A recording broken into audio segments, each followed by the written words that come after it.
రేపు జరిగే ఎన్నికలు రాష్ట్ర దిశ దశ మార్చే అత్యంత కీలకమైన ఎన్నికలు. ప్రజల్ని చైతన్యపరచడానికి నేను ప్రజాగళంతో ఇక్కడికి వచ్చాను. మీ ఉత్సాహం చూస్తున్నాను. ఇప్పుడే రావులపాలెంలో మీటింగ్ అయింది. నేరుగా అక్కడ రోడ్డు మీద వచ్చాను. మీ ఉత్సాహం చూసినప్పుడు కోనసీమ ప్రజలు పందెం కోళ్ళులా కాళ్ళు దువ్వుతున్నారు, ఎగిరెగిరి పడుతున్నారు. మా తమ్ముళ్ళైతే పందెం కోళ్ళులా మీ పౌరుషం చూస్తూ ఉంటే అర్థమైపోయింది ఏం జరగబోతుందో. గెలుపు మనది. వైఎస్ఆర్ కాంగ్రెస్ పార్టీ ఎన్ని కుప్పిగంతులు వేసినా అవేమీ జరగవని మరొకసారి విజ్ఞప్తి చేస్తున్నా. ఒక్క ఛాన్స్ అన్నాడు, నెత్తి మీద చెయ్యేసి నిమిరాడు, బొగ్గులన్నీ సవరించాడు, ముద్దులు పెట్టాడు. ఎన్నికలు అయిపోయినాయి, మనం కూడా మోసపోయాం. అక్కడి నుంచి గుద్దులే గుద్దులు. అవునా కాదా? ఎవరినైనా మిమ్మల్ని వదిలిపెట్టాడా తమ్ముళ్ళు అని మిమ్మల్ని అడుగుతున్నా. ఎవరిని వదిలిపెట్టలేదు. అందుకే ఒకసారి అని చెప్పి నమ్మి మోసపోయిన మీలో ఒక బాధ ఉంది, ఆవేదన ఉంది, ఆక్రందన ఉంది. అదే మాదిరిగా ఆవేశం కనపడుస్తా ఉంది మీ అందరిలో. ఎప్పుడెప్పుడు ఎన్నికలు వస్తాయా? మే 13 వస్తుందా? 2 బటన్లు నొక్కి వైఎస్ఆర్ కాంగ్రెస్ పార్టీని బంగాళాఖాతంలో పడేయడానికి సిద్ధంగా ఉన్నారు. అవునా కాదా?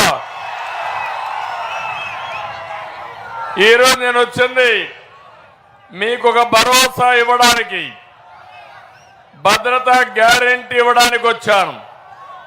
నేను ఒకటే చెప్తున్నా, ఈరోజు ఎన్డీఏ తరఫున ఈరోజు చూస్తా ఉంటే 3 జెండాలు ఎక్కడికి పోయినా రెపరెపలాడుతున్నాయి. 3 జెండాలు వేరైనా అజెండా మాత్రం ఒకటే. ప్రజలు గెలవాలి, రాష్ట్రం నిలబడాలి. మా కలయిక మా కోసరం కాదు, మీకోసరం, ఈ రాష్ట్ర ప్రయోజనాల కోసమని మరొక్కసారి విజ్ఞప్తి చేస్తున్నా మీ అందరికీ. తమ్ముళ్ళు ఒక్క విషయం చెప్తున్నా. నిన్ననే మాట్లాడాడు జగన్మోహన్ రెడ్డి, నన్ను పశుపతి అన్నాడు. నేనేం ఆశ్చర్యపోలేదు, కానీ బచ్చాను చూస్తే నాకు నవ్వు వచ్చింది. చరిత్ర తెలియని బచ్చా ఈ జగన్మోహన్ రెడ్డి. పశుపతి అంటే ప్రపంచాన్ని కాపాడే పరమశివుడు. ఆ అవతారానికంటే మించిన అవతారం ఉందా తమ్ముళ్ళు అని మిమ్మల్ని అడుగుతున్నా. అవును, పడరాని అవమానాలు పడుతున్నా. శారీరకంగా మానసికంగా నా తమ్ముళ్ళైతే జైల్లో పెట్టినప్పుడు, కేసులు పెట్టినప్పుడు, ఆస్తులను లాగేసుకున్నప్పుడు పేదవాడు బాధపడతా ఉంటే ఎన్నో బాధపడ్డా, కానీ రాజీ పడను. 24 బుల్లెట్లకే భయపడిన వాడిని నేను భయపడతానా తమ్ముళ్ళు అని అడుగుతున్నా. 24 క్లేమోర్ మైన్స్ నా మీద 2003లో బ్లాస్ట్ చేశారు, తెలుసు కదా మీకు అందరికీ. సాక్షాత్తు వెంకటేశ్వర స్వామి దిగొచ్చి నన్ను కాపాడాడు. అవునా కాదా? నాకు ఇంకా ఏదో ఉంది నీతో పని, ఈ రాష్ట్రాన్ని బాగు చేయాలి. ఇలాంటి దుర్మార్గుడు వస్తాడు, ప్రజలు హింసిస్తాడు, మళ్ళీ కాపాడే శక్తి నీకు ఇవ్వాలని, ప్రాణం ఇవ్వాలని వెంకటేశ్వర స్వామి ప్రాణభిక్ష పెట్టాడు. అయితే నేను ఒకటే మీ అందరికీ చెప్తున్నా, ఎక్కడా రాజీ పడను. తెలుగు జాతి కోసం పోరాడుతున్నా, ఆంధ్రప్రదేశ్ కోసం పోరాడుతున్నా. ఒకప్పుడు ఏం చేశానో నా బ్రాండ్ మీకు అందరికీ అర్థమవుతుంది, అవునా కాదా? ఏం తమ్ముళ్ళు, నా బ్రాండ్ కింద జగన్మోహన్ రెడ్డి లెక్క అని మిమ్మల్ని అడుగుతున్నా. వీళ్ళ నాన్న ముఖ్యమంత్రి కాకమునిపే నేను ముఖ్యమంత్రి 9 ఏళ్ళు. పిల్ల కుంకుకింగా ఇవన్నీ అర్థం కావడంలా. నోరు కూడా బారేసుకుంటున్నాడు, కానీ నేను నోరు బారేసుకోవడంలా. ఏదేదో మాట్లాడుతున్నాడు. బాబాయిని చంపి గొడ్డలితో అనుకుంటున్నాడు, ఇప్పుడు అందరిని చంపి అనుకుంటున్నాడు. లేకపోతే కోడి కత్తి డ్రామా ఆడి ఎన్నికల్లో లాభం పొందాడు. ఈ విధంగా మళ్ళా చేయొచ్చనుకుంటున్నాడు. నేను ఒక విషయం మిమ్మల్ని అందరిని అడుగుతున్నా. ఈరోజు పెన్షనర్స్ విషయం మీరందరూ చూశారు. శవ రాజకీయాలు చేసే నీచమైన పార్టీ జగన్మోహన్ రెడ్డి పార్టీ, అవునా కాదా అని మిమ్మల్ని అడుగుతున్నా. ఎవరు పెట్టారు ఈరోజు రాష్ట్రంలో పెన్షన్లు? మొట్టమొదటిసారిగా నందమూరి తారక రామారావు గారు 35 రూపాయలు పెన్షన్ పెట్టాడు, అవునా కాదా తమ్ముళ్ళు అని మిమ్మల్ని అడుగుతున్నా. 2014 నేను వచ్చిన తర్వాత 200 పెన్షన్ ని ఒకేసారి 1000 చేశా, 5 రెట్లు పెంచా. మళ్ళీ 1000ని 2000 చేశా. అంటే 5 సంవత్సరాల్లో 10 రెట్లు పెంచిన ఘనత తెలుగుదేశం పార్టీ, అవునా కాదా అని మిమ్మల్ని అడుగుతున్నా. అప్పట్లోనే 60 లక్షలకు ఇచ్చాం.